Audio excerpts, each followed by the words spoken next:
Lalu bagaimana memastikan agar pengusutan para pelaku perusakan hutan tidak hanya panas di awal saat bencana masih jadi sorotan, tapi betul-betul tuntas dan diumumkan ke publik. Kita akan bahas bersama Kepala Kampanye Global untuk Hutan Indonesia Kiki Taufik dan juga Ketua PBHI Julius Ibrani, dan kita masih menunggu Pak Johan Rosihan, Komisi 4 DPR RI, fraksi PKS. Saya akan ke Mas Kiki terlebih dahulu. Mas Kiki, kalau dilihat saat ini Menteri LH, Kapolri, dan Menhub berjanji akan melakukan investigasi para pelaku di balik banjir bandang dan juga adanya kayu gelondongan. Apa setidaknya yang harus dilakukan sebagai bukti bahwa janji mereka ini serius dan diterapkan hingga tuntas? Ya, terima kasih, Mbak. Jadi ini seperti deja vu ya, pada saat kebakaran hutan yang besar yang terjadi di Sumatera juga, itu memang ada banyak perusahaan-perusahaan atau PBPH yang kemudian dicabut izinnya, diberikan sanksi, kemudian sampai ke pengadilan. Tetapi berakhir pada tidak ada kelanjutan karena tidak ada transparansi. Jadi ada beberapa perusahaan misalnya mendapatkan sanksi, bahkan sampai di pengadilan mendapatkan sanksi, tapi tidak dieksekusi gitu. Jadi maksud saya di sini adalah ini langkah bagus, tapi juga harus terintegrasi. Jadi bukan hanya dari satu kementerian lingkungan hidup, kemudian mereka harus bekerja sama dengan Kementerian Kehutanan, tetapi juga mereka harus bekerja sama dengan aparat penegak hukum, mulai dari kepolisian, kejaksaan, sampai hakim. Sehingga pada saat mereka dicabut izinnya, mereka mendapatkan sanksi pidana, mereka mendapatkan sanksi perdata, mengganti kerugian, itu betul-betul harus diimplementasikan gitu, harus dikawal terus, karena kejadiannya adalah begitu sudah sampai di pengadilan, kemudian hakim memutuskan satu perusahaan membayar ganti rugi sejumlah ratusan miliar atau bahkan triliunan, tidak ada yang mengeksekusi. Jadi tidak ada efek jera apa-apa gitu. Itu yang pertama. Yang kedua, kita tidak pernah melihat, karena tidak ada transparansi yang jelas, kita tidak pernah melihat apakah dana atau denda yang diberikan oleh pemerintah atau pengadilan kepada perusahaan-perusahaan hutan itu betul-betul digunakan untuk merehabilitasi lahan. Itu tidak pernah ada. Jadi transparansi itu penting. Mas Julius, kalau melihat saat ini, apakah memang ketika di Sumatera begitu masif kerusakannya, apa yang bisa dilakukan mungkin warga? Apakah memiliki dasar hukum untuk melakukan penuntutan? Di sisi lain, apakah penuntasan ini bisa benar-benar tuntas dan benar-benar dieksekusi? Ya, Cynthia, jelas warga sebagai korban terdampak itu memiliki hak konstitusional. Bukan hanya menuntut pada ganti kerugian, kehilangan nyawa, kehilangan harta benda, gangguan akses kesehatan dan yang lainnya terhadap negara, tetapi terhadap pihak perusahaan swasta juga. Itu yang pertama. Karena biar bagaimanapun kalau kita lihat faktor utama penyebabnya adalah eksploitasi oleh swasta yang berlebihan, yang tidak sesuai dengan administrasi negara dan bahkan ada yang ilegal. Yang pertama, jadi bukan negara saja yang bertanggung jawab, swasta juga bertanggung jawab, dan itu bisa dituntut pemenuhan hak. Yang kedua, saya pikir kalau sudah seperti ini, maka dimensinya ini bukan hanya dimensi gugatan perdata biasa. Tahun 2023, PBHI sudah merumuskan dan merilis daftar nama kejahatan ekosida. Jadi tindak-tindak pidana yang sistemik dan terstruktur, yang merusak lingkungan dan melanggar hak asasi manusia multidimensional, seperti yang terjadi saat ini di Aceh, Sumatera Barat dan juga Sumatera Utara. Artinya ruang-ruang pemeriksaan evaluasi administrasi, ruang-ruang perizinan itu hanya level kulitnya saja. Negara harus mengusut tuntas kejahatan ekosida ini sampai pada siapa pemiliknya, siapa penerima manfaatnya, siapa pejabat-pejabat negara yang memberikan izin yang kita tahu banyak ilegalnya, maka di situ ada tindak pidana korupsi, ada TPPU-nya di situ, jangan-jangan ada kebijakan yang sengaja diubah di situ. Dengan demikian kalau secara holistik diusut, maka untuk mengembalikan kepada ekosistem awal kita masih punya modal yang cukup besar. Jadi kalau hanya cuma level gugatan perdata biasa saja, evaluasi perizinan biasa saja. Yang dijelaskan oleh Bung Kiki itu terulang lagi kebakaran di tahun 2014, 2015 sampai sekarang gitu. Oke, jadi tidak akan ada akhirnya jika hanya penuntasnya hanya di permukaan saja. Saya ke Bang Johan Rosihan yang sudah bergabung dari Komisi 4 DPR RI, fraksi PKS. Bang Johan, kalau dilihat saat ini situasinya begitu memprihatinkan di sana. Dan kalau Bang Julius sudah mengatakan bahwa ini ada pelanggaran hak asasi manusia di sini. Saat Anda bertemu dengan Menteri Kehutanan Raja Juli tadi, apa saja yang didesak oleh Komisi 4 DPR? Tadi Komisi 4 ya, kayaknya seragam dari semua praksi dan dari Ibu Ketua sampai semua anggota itu seragam. Pertama, meminta agar Pak Menteri tidak lagi membuka atau memberikan izin atas kegiatan-kegiatan perusakan hutan di dalam hutan. Yang kedua, yang ada ini yang sudah menerima izin juga dievaluasi dan diaudit gitu. Karena tidak mesti walaupun berizin itu kemudian tidak melakukan perusakan, bisa juga lebih kuota, bisa mengakibatkan kegiatan-kegiatan lain. Saat ini sedang penyusunan kesimpulan ya, karena ini sudah yang rapat ini sejak jam 1 sampai masih berlangsung. Dan keterangan dari Pak Menteri tadi itu memang menyatakan bahwa selama saya menjabat 1 tahun ini belum ada satupun izin yang saya berikan di daerah terdampak sekarang. Nah, muncul pertanyaan dari kita, lantas siapa yang menandatangani izin-izin yang banyak yang merusak hutan hari ini? Nah, kami mendesak agar Pak Menteri Juli Antoni ini berani membuka kepada Komisi 4. Zaman Menteri Siti Nurbaya berapa yang ditandatangani, zaman Zulkifli Hasan berapa yang ditangani, tarik semua gitu, biar dibuka kepada publik, biar kita tahu siapa sebenarnya yang sudah memberikan izin sehingga dampak yang dirasakan oleh rakyat kita di 3 provinsi itu seperti saat ini, begitu Mbak. Apakah artinya Komisi 4 tadi juga meminta bukti-bukti, data-data bahwa memang betul dari Kementerian Kehutanan yang saat ini dijabat oleh Raja Juli benar-benar tidak memberikan izin di daerah terdampak? Kami meminta semuanya dari awal, kami meminta itu, kami mendesak buka semua buka semua tentang perizinan, tentang dampak lingkungan segala macam. Sayangnya ya, datanya lengkap tetapi tidak berani secara eksplisit mengatakan bahwa ini loh penyebab utama dari banjir itu. Data forestasinya lengkap, data penutup kerusakan di das hulunya lengkap, data penutupan hutannya lengkap, semua data-data itu lengkap. Tapi sayangnya, saya mengkritik tadi itu, sayangnya dari semua data yang lengkap itu tidak berani mengambil satu simpulan. Oke, tapi disebutkan tidak nama perusahaan saat rapat tadi? Tidak menyebutkan nama perusahaan, dan Pak Menteri menyampaikan akan memberikan secara tertulis kepada Komisi 4. Artinya datanya tidak lengkap menurut Anda? Ya, untuk kita menganalisis ini menurut saya lengkap ya. Sayangnya kementerian tidak berani menyimpulkan. Oke. Mas Kiki, kalau dilihat dari apa yang dijelaskan tadi oleh Bang Johan, sebenarnya kalau dilihat kerusakan yang begitu masif di bencana Sumatera, dari sisi kerusakan alam sebenarnya apakah hanya murni kerusakan alam atau faktor keulah manusia lebih besar porsinya? Iya. Ini udah jelas sebenarnya Mbak Cynthia, udah beberapa kali teman-teman sampaikan, bahkan juga masyarakat yang ada di lokasi menyampaikan jelas bahwa bencana yang begitu dahsyat ini bukan hanya semata-mata disebabkan karena cuaca ekstrim, tetapi lebih kepada karena perubahan tutupan hutan yang sudah pasti bahwa adanya deforestasi yang masif.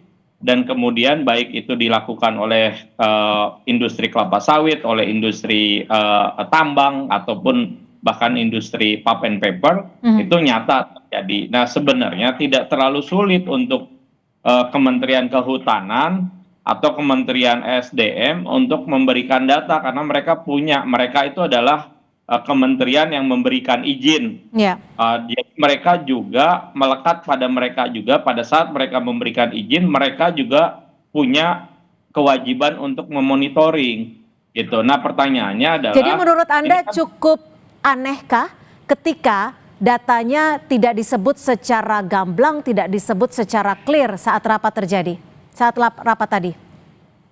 cukup aneh karena sebenarnya kan udah gampang kita bisa lihat ya. Kalau dari sisi bahkan publik bisa dengan mudah mengakses citra satelit, kelihatan mana wilayah yang terbuka. Ya.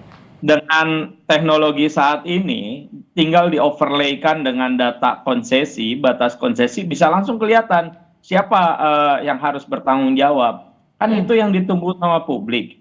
Ini yang jadi faktor tadi saya sampaikan ya, transparansi itu penting. Nah, sampai saat ini itu yang tidak pernah ada. Sehingga publik tentu akan meragukan, ini jangan-jangan Raja Juli ini hanya di depan DPR aja dia berani ngomong seperti itu dan kemudian nggak berani ngungkapin nama perusahaannya. Nanti terakhir kemudian hilang gitu ya setelah 3 bulan. Kan ini mudah sebenarnya. Oke, Mas Julius, jika Menteri Raja Juli tidak mau, bisa dikatakan tidak mau ya, jika menyebutkan siapa nama perusahaannya dan siapa yang memberikan izin saat terjadinya dugaan pembalakan liar. Dan tadi Mas Kiki juga menyampaikan kurang lebih sama. Apakah memang ada orang besar yang membackingi perusahaan-perusahaan ini sehingga terjadi kerusakan dan juga pelanggaran AMDAL yang sangat masif? Makanya tadi Cynthia saya katakan, kalau cuma pakai mekanisme evaluasi administrasi nggak selesai ini barang. Harus diperiksa itu perusahaan punya siapa, penerima manfaatnya siapa. Nanti kita bisa tahu dia ini nyumbang nggak pada saat pemilihan presiden nanti. Dia ini adalah orang-orang yang di belakang menteri-menteri yang bertanggung jawab atau enggak, yang patungan di situ atau enggak. Makanya untuk Bang Johan juga Bang, izin sampaikan kepada teman-teman Dewan di Komisi 4, bukan menanyakan mengklarifikasi Menteri Raja Juli, yang harusnya Abang lakukan dan kawan-kawan itu dievaluasi menterinya Bang. Menteri punya tanggung jawab untuk melakukan evaluasi terhadap seluruh izin yang diberikan, baik dari pusat sampai daerah. Kalau sampai terjadi seperti ini artinya menterinya bengong Bang, artinya menterinya main domino itu sama pengusaha-pengusaha. Jadi rekomendasi Komisi 4 harusnya memeriksa menteri, memberikan rekomendasi kepada Prabowo, pecat itu menteri. Jadi kalau cuma ngecek siapa nama segala macam yang dibilang Bung Kiki, kita di lapangan tahu Bang, itu punya siapa, itu sudah mengemuka tadi Pak. Itu sudah mengemuka. Ya banyak anggota tadi yang meminta, banyak anggota tadi yang meminta agar Raja Juli kalau tidak sanggup mundur saja. Jadi, dari fraksi mana saja Bang Johan yang meminta itu? Bang Johan, dari fraksi mana saja yang meminta mundur? Ada dari PKB, termasuk saya juga, saya menyampaikan kalau seberapa Anda bisa bertahan, kalau kan beliau sampaikan bahwa tugas Presiden adalah menjaga hutan. Saya balik tanya ke beliau bahwa apakah Anda merasa sudah menjaga hutan? Nah ini kan bentuk-bentuk komunikasi politik yang kita bangun juga harus kita menjaga di situ kan. Nah, tapi yang jelas semangat dari teman-teman di Komisi 4, bahkan Ibu Ketua tadi, Ibu Ketua itu sampai mengatakan, Pak Menteri, kalau Anda takut berhadapan dengan perusahaan-perusahaan besar itu, saksikan Pak Menteri, saya di belakang Anda, saya mendukung Anda Komisi 4 semua. Ibu, itu Bu Titi Soeharto tadi ngomong begitu di depan Pak Menteri secara terbuka. Nah, saya pikir semangat seperti itu juga sudah ada di kami, Bang. Dan insya Allah tentu rapat ini juga merupakan rapat darurat, tidak ada di dalam agenda sebelumnya. Ini bentuk perhatian kita agar persoalan yang terjadi di Sumatera Barat itu bisa kita awasi bersama-sama. Insya Allah kita akan coba awal. Bang Johan, artinya kan ini tidak hanya sekedar evaluasi, tidak hanya sekedar pengawasan, tapi bagaimana mengawal kasus ini sampai tuntas dan membersihkan siapapun yang bertanggung jawab di balik perusakan hutan. Kita masih akan membahasnya usai jeda. Tetap bersama kami di Kompas Petang.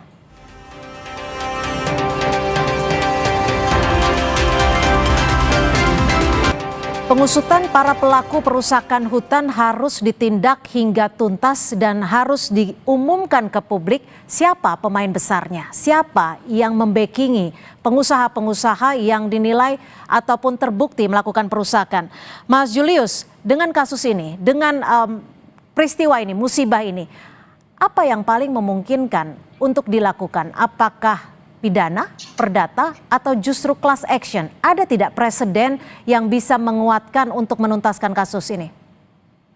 Ya, tentu jalur keperdataan itu juga sangat dimungkinkan. Waktu Jakarta menjadi korban banjir tahun 2002-2006 itu pernah dilakukan. Waktu korban kebakaran juga di tahun 2014-2015 di Sumatera juga pernah dilakukan. Presidennya banyak keperdataan. Tapi saya mau katakan gini, Cynthia. Spektrum dari bencana kali ini tidak hanya sebatas pada hak masyarakat yang dirugikan, nyawa masyarakat yang hilang, tapi lebih luas lagi. Ada kebijakan, ada penyelundupan izin, ada ilegalitas yang luar biasa di dalam peristiwa ini, sehingga jalur pidana juga menjadi satu senjata yang paling kuat. Tadi Pak Kapolri Sigit sudah bilang akan diusut tuntas. Kita tagih, kita jagain. Anda yakin Lalu tidak Kejaksaan Agung, penuntasan ini akan tuntas betul-betul? saya yakin Prabowo membentuk Perpres nomor 5 tahun 2025 tentang Satgas PKH yang betul-betul menghilangkan perpanjangan proses adjudikasi lalu dihajar sama kejaksaan dan bersama-sama dengan Kapolri dan yang lain. Ini contoh yang bagus yang bisa digunakan untuk kasus seperti ini. Jadi dimensinya lebih luas, spektrumnya pun lebih kuat dibandingkan hanya sekedar mekanisme pemeriksaan administrasi. Itu bahkan diusut sampai siapa penerima manfaatnya, di proses pidananya sampai tipikornya, TPPU-nya, dendanya, dan tapi segala berarti macam. bisa tiga-tiganya ya, bisa perdata, pidana, dan class action ya. Oke, jika memang ini class action, Mas Kiki, juga disertakan seperti itu, apakah Greenpeace ataupun pemerhati hutan ini juga bisa melakukan bantuan ataupun pendampingan? Ya, kami ada satu kasus sebenarnya class action di mana kami mendampingi masyarakat di Sumatera Selatan yang melakukan class action terhadap perusahaan pulp and paper yang menyebabkan kebakaran hutan di Sumatera Selatan. Sampai saat ini kasusnya masih di Mahkamah Agung karena kita kalah di tahap pertama, kemudian di kasasi juga kalah, ini kita masuk ke Supreme Court. Nah, Greenpeace menjadi penggugat intervensi. Ini bisa terjadi juga untuk kasus ini. Kami tentu dengan senang hati karena memang ini yang dirugikan adalah bukan cuma seperti tadi Bung Julius sampaikan, kerugian ini masif gitu. Bahkan kawan-kawan LSM, terutama kawan-kawan LSM yang ada di sana, itu bisa juga ikut mengajukan sebagai penggugat Desakan intervensi. mundur Menteri Kehutanan Raja Juli Antoni, menurut Anda bisa ikut untuk membuka kasus ini, mengawali? Ya, sekarang gini, sebelum masuk ke sana, saya pikir yang paling penting adalah memastikan dulu apakah Kementerian Kehutanan yang bersangkutan ini melakukan monitoring yang intensif atau enggak. Saat ini yang paling dilewatkan oleh pemerintah kita atau para politisi kita adalah pencegahan. Kita harus mulai dari situ. 8 hari sebelum kejadian, BMKG sudah memberikan peringatan. Tidak ada satupun Pemda maupun pemerintah pusat melakukan satu pencegahan, bahkan melakukan peringatan dini. Tidak ada satupun. Kenapa? Karena saat ini politisi di Indonesia lebih suka bekerja untuk hal-hal yang sifatnya populis dibanding pencegahan. Pencegahan itu tidak pernah ada media, tidak pernah ada foto, video. Nah, itu yang jadi masalah. Nah, sekarang kita udah dapat gambaran bahwa tropis ini kita dalam kondisi krisis iklim. Siklon ini kemungkinan akan juga bergeser ke arah timur, ke arah Jawa dan lain sebagainya. Artinya banyak sebenarnya catatan yang bisa dilakukan dan memang betapa sulitnya untuk mengusut dan juga mengungkap ketika ada kerusakan alam di sana. Kalau dari Komisi 4 sendiri, Bang Johan, apa data yang sudah diterima terkait dengan kerusakan hutan, mafia-mafia yang berada di balik pembalakan liar ini, khususnya di Pulau Sumatera?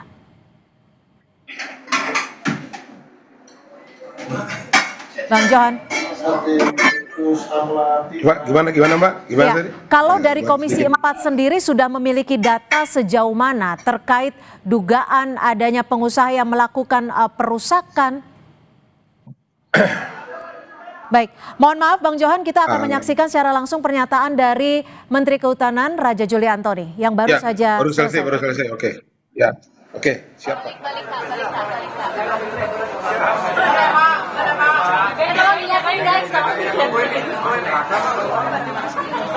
Ya, baru saja Menteri Kehutanan Raja Juli Antoni selesai mengikuti rapat dengan Komisi 4 DPR RI. Saya langsung ke Bang Johan. Bang Johan, Anda menerima report ataupun laporan apa nih hasil terakhir dari rapat dengan Saya tadi tuntutan dari Komisi 4 terhadap Menteri Kehutanan Raja Juli Antoni seperti apa dari yang Anda pahami? ya kita meminta evaluasi menyeluruh dari semua data-data itu, ya terutama kita ingin menghentikan semuanya. Bahkan Ibu Ketua tadi mengatakan tidak mau moratorium, tetapi menghentikan secara menyeluruh gitu. Izin itu. Yang kedua, mengevaluasi yang ada ini seperti yang saya sampaikan tadi. Nah, jadi suasana apa yang disampaikan oleh teman-teman baik dari Greenpeace maupun dari pegiat lingkungan yang lain tadi itu sudah masuk suasana itu ke dalam Komisi 4, dan saya pikir kesimpulan-kesimpulan yang diambil, bahkan tadi ada yang mengajukan pansus panjang. Ya, dan saya tidak mengikuti kegiatan sampai akhir. Tapi Anda sepakat untuk mengajukan tuntutan baik secara perdata, pidana maupun class action? Ya, kalau itu yang dilakukan oleh teman-teman pegiat lingkungan atau masyarakat, ya kami tentu akan mendukung sepanjang itu terwadahi oleh peraturan perundang-undangan yang ada. Ya, kalau kami sih oke-oke saja. Baik, Ya, kita nantikan. saya pikir tambahannya singkat penting saja. begini Bang Johan. Bang Johan, tambahannya penting. Sebagai DPR RI, Komisi 4 bisa merekomendasikan kepada Pak Prabowo, ini menteri-menteri yang terkait dengan bencana ini pada inkompeten semua, harus dievaluasi, bahkan diusulkan reshuffle. Kalau tidak, masyarakat yang jadi korban lagi, Bang. Ini penting disampaikan secara tegas oleh Komisi 4 gitu. Ya. Kalau kami tadi bukan hanya Menteri Juli gitu, tapi tarik sampai ke belakang, ya, sampai dari ke belakang dari Pak Zulkifli. Baik, kami sudah tangkap. Terima kasih, Pak. Menteri yang lain, Bang, cocok ini. Ya, kita akan kawal. Terima kasih, Ketua PBHI Julius Ibrani, Bang Johan Rosihan dari Komisi 4, dan juga Mas Kiki Taufik